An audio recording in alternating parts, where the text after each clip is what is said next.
I'm not even sure why I'm writing this. Maybe because the silence in this house is louder than it's ever been. Maybe because I just needed someone, even if it's strangers on the internet, to witness what happened to me. I don't expect sympathy. I just need to get this out of my chest before I drown in it. My name's Thadwick. Yeah, I know. Weird name. My mom named me after her gretuncle or something, doesn't matter. Working at Ford University, and I've been married for 8 years. Her name's Delaney, or it was Delaney, depending on what you count as a marriage. Let me start by saying I was never the type of guy women chased. I wasn't the jock. I wasn't the bad boy. I wasn't charming or mysterious or tall. I was the guy who brought snacks to study group, remembered birthdays, and folded the laundry without being asked. I was the guy who cried at Pixar movies and apologized too much, and somehow she picked me. She used to tell me I made her feel safe, that I was the calm in her storm, that she could breathe around me in a way she never could with other guys. So when she came home one day talking about this coastal healing retreat with her girlfriends, I didn't question it. I even helped her pack. I remember placing her jewelry roll into the suitcase. I touched her wedding ring just for a second. It was still warm from her hand. "You going to wear this on the trip?" I asked. She hesitated, not long, just enough for my stomach to tighten. "I might leave it," she said. "Don't want to lose it in the ocean or something." I nodded like an idiot. Of course, the ocean, sand gets under rings, totally logical. I kissed her on the forehead and said, "Have a peaceful trip, Lainey." 3 days later, my cousin sent me a text. "Bro, you see this?" It was a blurry screenshot of a TikTok, not even hers. Some stranger had tagged the resort in a video montage, music playing, girls dancing, barefoot in beach dresses. A quick pan of the fire pit, laughter, toasting champagne. I nearly scrolled past it until I saw her. Delaney wearing a sun hat, sitting cross-legged on a lounge chair, laughing with a guy. Not a waiter, not staff, just a guy. His hand was on her knee. Her hand was on her drink. And the ring, gone. At first I couldn't breathe. Not in a dramatic way, I just forgot how. I stared at the screen, rewound the clip, watched it again. There was no mistaking it. No ring. Not even the tan line. I didn't sleep that night. I stared at the dark ceiling, thinking about that tiny silver band I bought with 3 months' savings. I remembered the night I proposed under that weird sculpture in Philadelphia. How she said yes through tears and kissed me like she meant it. I remembered everything except how we got here. She texted me the next morning like nothing happened. "Hey babe, so relaxed here. You'd love it. We're going horseback riding today." Red flag. No photo, no mention of me, no call, just a bubble of fake warmth. I didn't respond. I couldn't. And then I did something I never thought I'd do. I made a fake account. I followed the guy from the video. His name's Hunter, of course. 6-pack, sunglasses indoors. And what I saw next, it wrecked me more than I ever thought possible. I should have stopped myself. Should have closed the app, gone for a walk, maybe taken a breath and convinced myself I was overreacting. But I didn't. I clicked through his profile. It was public, of course it was. Guys like him don't need privacy. They want to be seen. And there she was, my wife, my Delaney, in 3 different posts. None of them outright scandalous. Just subtle, enough to make me feel like I was going crazy. In one, they were sitting around a bonfire. She had her feet in his lap. I know my wife's legs. I memorized the scar on her shin, the way her ankle curves. It was her. He didn't tag her, but it didn't matter. I saw her laugh, frozen mid-frame, head tilted back like she hadn't laughed that hard in years. Not with me, anyway. Not the caption. Some people vibe instantly. The comments were filled with fire emojis. "Bro, she's bad," and one from a mutual friend of his that said, "You pulling married chicks now?" Damn, that one shattered something in me. I wanted to call her right then. I wanted to scream, but instead, I just sat there and cried. I know that sounds pathetic. I'm not ashamed. I just broke down. Our wedding played on a loop in my head. The way she clutched my hands during our vows. The way she sobbed when my mom gave her a bracelet that belonged to my grandmother. The way we danced in our socks at the Airbnb afterward. Because she hated heels. All of that, it felt fake now. Or worse, it felt real, but only to me. By the next morning, I still hadn't heard her voice. Just another generic text. We might stay one extra day. Rain's coming in, and we don't want to fly through storms. I didn't reply. Instead, I called her sister Mallory. She and I always got along, and I figured if anyone would tell me I was spiraling unnecessarily, it would be her. But the way she answered, hesitant, slow, it told me everything. I don't know what's going on exactly, but I'll just say this. Delaney hasn't mentioned you at all. I only found out she was in Seabrook because I saw Trish post something. I assumed you were with her. No, I said, trying not to let my voice crack. She's on a girls' trip. Mallory hesitated again. Well, then why was she at brunch with that guy? That was it? The last little sliver of doubt in me snapped. She wasn't wearing the ring because she didn't want to. She wasn't protecting it from ocean waves or sandy cocktails. She removed it because it didn't serve her anymore. She didn't want the symbol. She wanted freedom, flirtation, attention. She wanted to play like she was single again. And maybe she was. I didn't confront her right away. No, I did something else instead.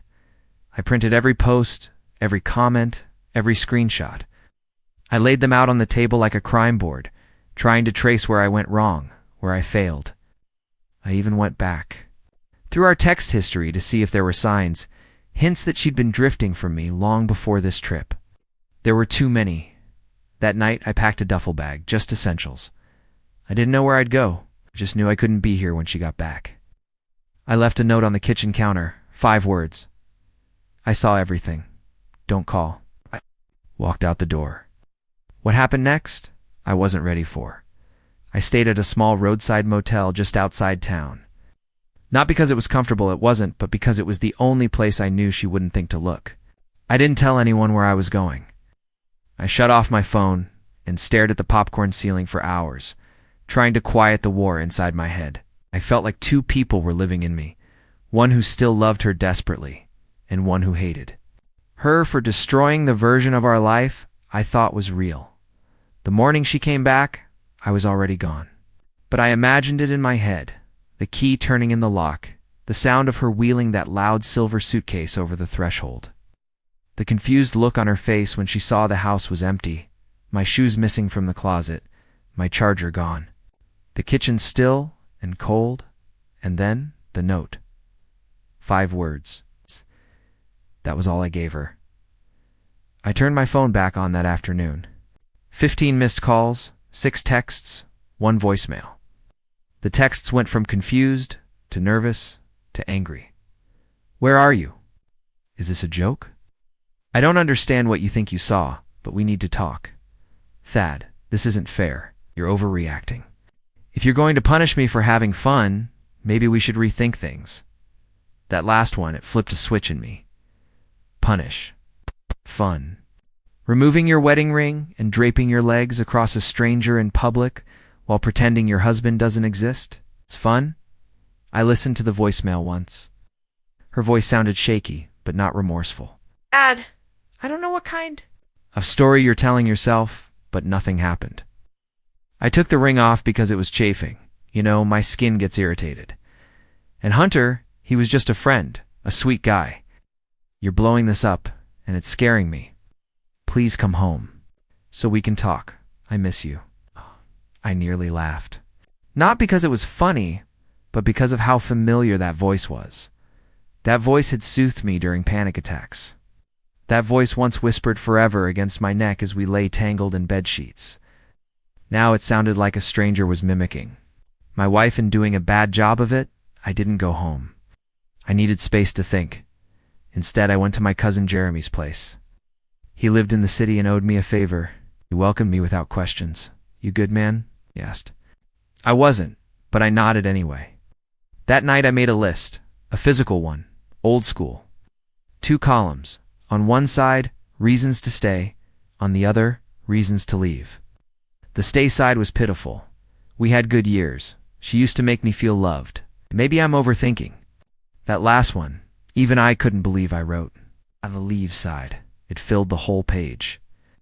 The lies, the detachment, the public humiliation. The way she didn't fight for me when she got caught. The fact that I even had to do this exercise. In the first place, and yet some part of me still needed closure. Not drama, not revenge, just truth. I needed to see her face, to look her in the eye, and ask the one question that kept me awake for 4 nights straight. When, exactly, did I stop being enough for you? So I texted her. I'll come by the house tomorrow. Be there. She replied. In seconds. Okay, I'll make coffee. Yes. As if it were just another morning. I wish I could tell you that conversation gave me peace. But what happened when I walked through that door, I'll never forget. When I pulled into the driveway the next day, everything looked exactly the same. The flowers she always forgot to water were still wilting by the porch. The mailbox creaked when I passed it. The welcome mat she bought on sale home is where. The wine is still sat crooked by the door. It was like the universe hadn't caught up to what was happening yet. But I had. I didn't knock.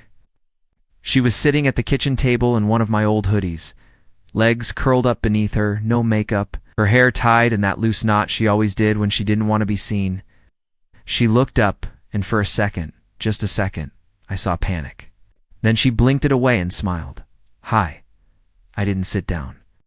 Where's the ring? I asked. My voice wasn't angry. It was flat, numb. She looked down at the coffee mug in her hands. Then slowly she reached into the hoodie pocket and pulled out the silver band. She slid it onto the table, pushing it toward me like a lost coin. I took it off because I needed a break, she said softly. I blinked. A break from what? From the pressure? From feeling like a wife instead of a person? From always being someone's something. It wasn't about you. It's always been about me, I replied, my voice rising despite myself. You just don't want to admit that. She stood up. Dad, I didn't cheat on you. I didn't sleep with Hunter. I didn't even kiss him. We talked. He listened. He made me feel seen. That's it. That's it. I laughed bitterly. You're telling me that stripping off the symbol of our marriage, cozying up to another man, and letting the world see you pretend to be single is just... Nothing? I didn't pretend to be single? I just took a break from being married. There was a long pause. Do you hear yourself? I asked. Do you have any idea what that sounds like to someone who spent the last 8 years loving you even? When it hurt, her eyes welled up. I didn't mean to hurt you. I just got lost. I felt like I couldn't breathe anymore. Then you should have talked to me, I said. You should have asked for space instead of making a spectacle of disrespect. I didn't want space from you. I wanted space for me. That line stopped me. It hit somewhere deep. I didn't know if it was real or if it was something she read in a self-help book, but it made me hesitate. That was her gift, always knowing how to say just enough to keep me emotionally tethered. Always stopping right at the edge of honesty, but never stepping fully into it. I sat down then. Not because I forgave her, but because I needed to look her in the eyes when I said the next part. You don't get to play confused when you made deliberate choices. You took the ring off. You entertained attention. Posted nothing with me in it for months. You left me in a marriage you still lived in, and when I noticed, you made me the problem. She didn't deny it. She just stared at me like I was slipping through her fingers. Maybe I was. I need to leave, I said quietly. She nodded, finally looking afraid. So that's it? You're giving up? No, I said. I'm just finally seeing what's been happening, and I can't unsee it.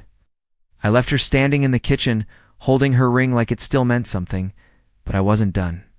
That night, something unexpected landed in my inbox. It changed the story completely.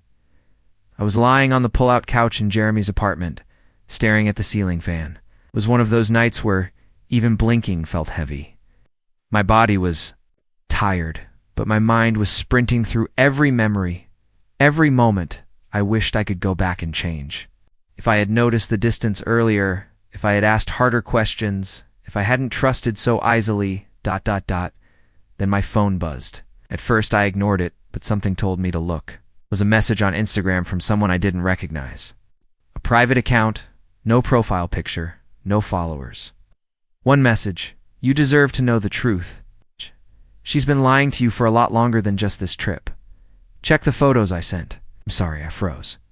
My heart was pounding so hard I could hear it in my ears. I clicked the message request. It opened up a hidden chat with 4 photos. My fingers shook as I tapped the first one. It was a screenshot of a private story on Snapchat. Delaney, in a different outfit than I'd seen before, sitting across a table from Hunter, his hand on hers, candlelight between them. She was smiling, not posing, just caught in a candid moment that was never meant for me to see. Second photo, them at the same beach house where the girls' trip supposedly happened. Only this time she was alone with him, sitting on a porch swing, feet tangled. Third photo, blurry but unmistakable, her walking into a hotel lobby with Hunter at night, arms around each other. Last image was the worst. It was her in a mirror selfie, wearing lingerie I'd never seen before, holding a glass of wine, smirking. And the caption said, "Wife, life, who?" My world tilted. I felt my stomach lurch, and I barely made it to the bathroom before throwing up. My head was spinning. My skin felt cold. I'd been so careful not to accuse her of anything beyond emotional betrayal, but now there was no denying what this was. She hadn't just removed the ring during the trip. She'd taken it off months before, in every way that mattered. I messaged the account back. "Who are you?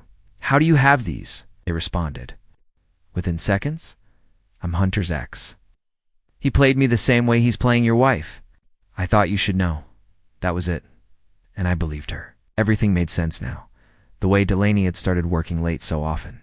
A mysterious beach house that wasn't on the Airbnb confirmation. The sudden urge to reconnect with girlfriends who hadn't been in our lives for years. I was such a fool. I didn't sleep that night. Sat on that pull-out couch, watching the sun bleed into the blinds. When Jeremy woke up and saw me sitting there, he didn't say anything. He just handed me a mug of coffee and nodded. I told him everything. I showed him the photos. He winced. "You can't go back to her after this," he said. "You know that, right?" I nodded, but there was something unfinished in me. I wasn't looking for revenge. I wasn't even looking for answers anymore. I wanted honesty. And more than anything, I wanted to confront her with what I knew, face to face, with the proof in my hand. So I drove back to the house one final time. And what happened when I walked through that door wasn't a confession. It was a war. The drive to the house felt longer than usual, though I knew every crack in the road, every stop sign, every overgrown bush we used to joke about trimming. But that morning, the whole neighborhood felt like a stage. And I was walking into the final act of something I didn't ask to be a part of. Delaney was home. Her car was in the driveway. The lights in the living room were on, blinds half drawn.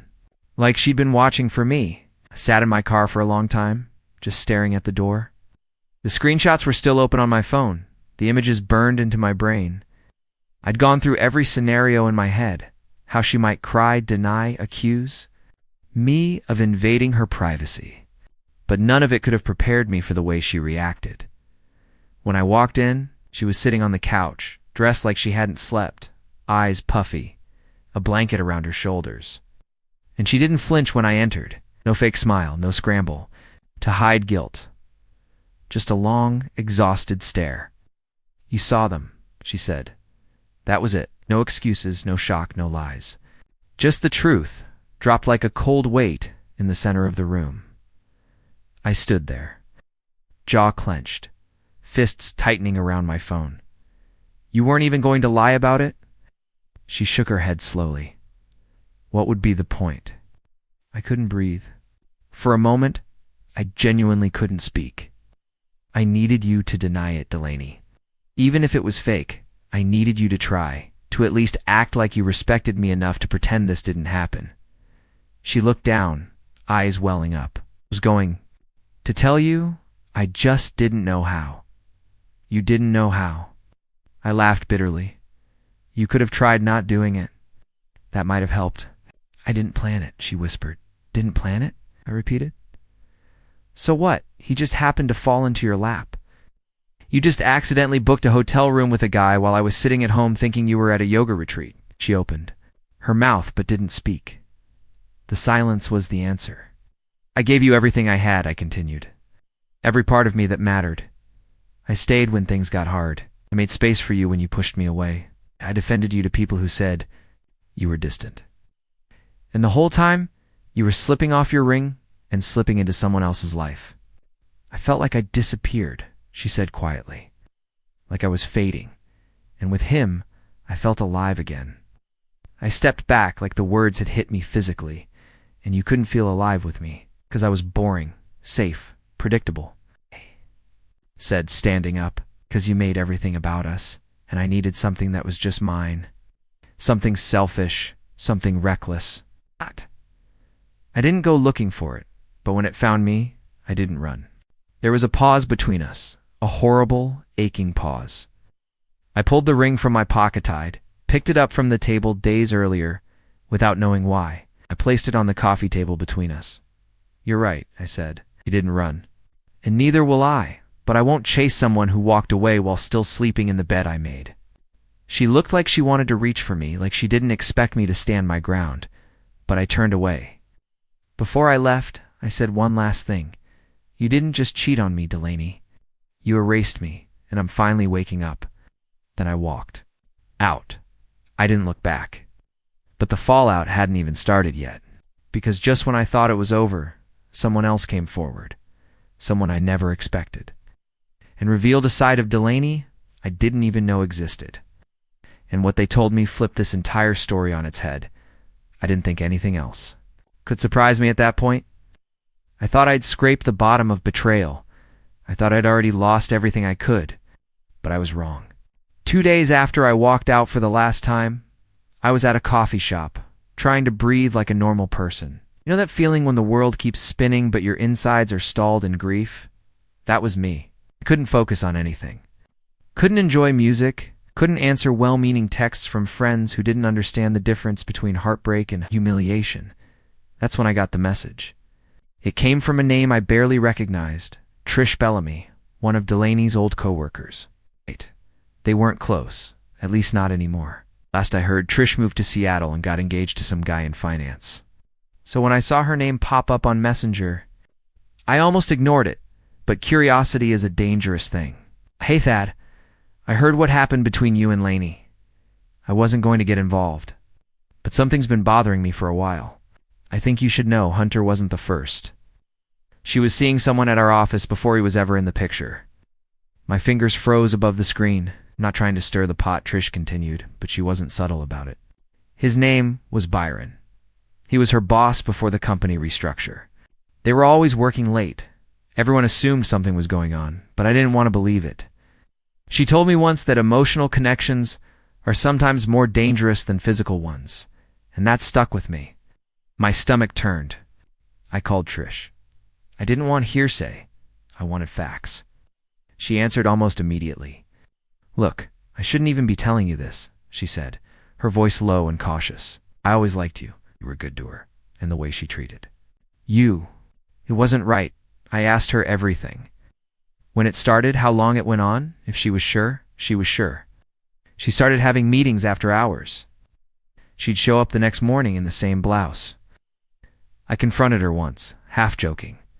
But she gave me a look like I was the naive one, like she was above guilt. I hung up the phone. For the first time in weeks, I didn't cry. I didn't scream. I didn't fall apart. I just sat there, staring into the swirl of my coffee, letting the weight of it all settle in. She didn't just betray me with one man during a girls' trip. She'd been emotionally and probably physically cheating for over a year with more than one man. Each time she had come home, kissed me, asked me to pick up milk, and pretended like our life was untouched. I felt like a placeholder, a prop, the safe. Loyal husband she used as a foundation while she played a different character when I wasn't around.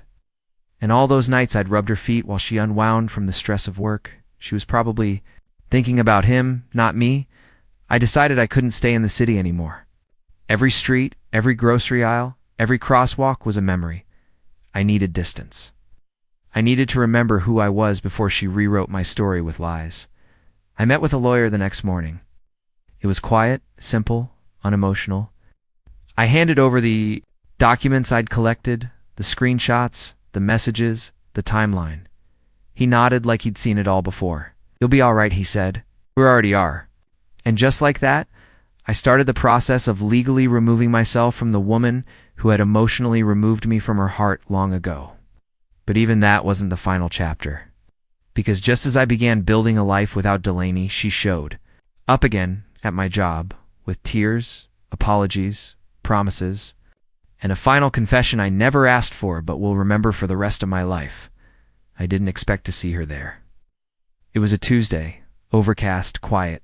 I had just finished helping a faculty member at the university reset her email, something that should have been forgettable.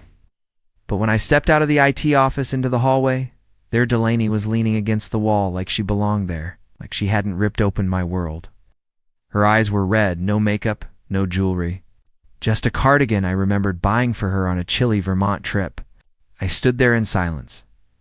I didn't ask why she was there, didn't offer comfort. I just waited. "I'm sorry," she said finally, her voice shaking. "I'm so sorry, Thad, for all of it, for lying, for making you feel invisible, for using your kindness like a shield. I don't expect forgiveness, but I needed to say it. You didn't deserve what I did." I nodded, just once. I didn't trust my voice yet. She continued, "You were the best thing that ever happened to me. I destroyed it because I thought I could chase some version of myself that didn't exist. I blamed you for the parts of me I didn't want to face." I looked her in the eyes then, not with anger, but with clarity. "I loved you more than I loved myself," I said, "but I don't anymore. And that's not hate. That's healing." She swallowed hard. ... "I'm glad you're okay." I said nothing, just turned and walked back toward my office. I didn't look back, not because I wanted to punish her, but because I know. Longer needed anything from her, that was the last time I saw Delaney. Since then, things have slowly changed.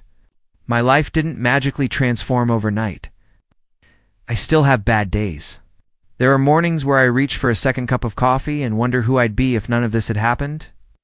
But now, I live in a small apartment near the water. I adopted a dog named Winston. I started painting again, something I hadn't touched since college.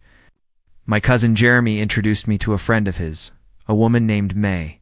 We've had a few coffee dates. She listens without judgment. She laughs at my awkward jokes. She doesn't ask me to be anything I'm not. And for the first time in years, I feel like I'm breathing without effort. You see, Delaney didn't just betray me, she freed me. I'd spent so long trying to be a good man for someone who never truly saw me. And now I'm learning how to be that man for myself. To anyone reading this who's ever felt like a ghost in their own relationship, let me tell you something. You're not crazy, you're not weak, and you will get through it. Sometimes the most loving thing you can do is walk away from the lies, from the pain,